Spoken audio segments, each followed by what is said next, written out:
Sekolah Tinggi Ilmu Tarbiyah STIT Al-Wasliyah, Kabupaten Aceh Tengah mengadakan lomba mewarnai di Gedung Olah Seni Gos Takengon pada Senin 20 Mei 2024. Kegiatan diikuti puluhan anak-anak dari sejumlah TK di Kabupaten Aceh Tengah. Pada kegiatan tersebut keluar sebagai juara 1 dari TK Al-Hikmah Takengon atas nama Yumna Zalfanakia.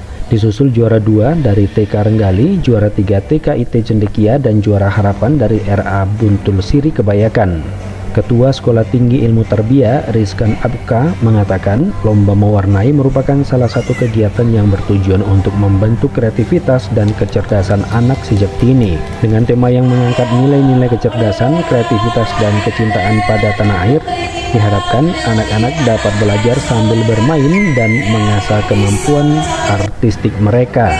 Dari acara mewarnai ini kita harapkan anak-anak ini mampu meningkatkan motorik halusnya seperti mewarnai, menggambar, menulis, dan sebagainya. Ketua Sekolah Tinggi Ilmu Tarbiyah Rizkan berharap adik-adik ataupun anak-anak mampu menjadi seniman untuk di Kabupaten Aceh Tengah. Satiran RRI Takengon melaporkan.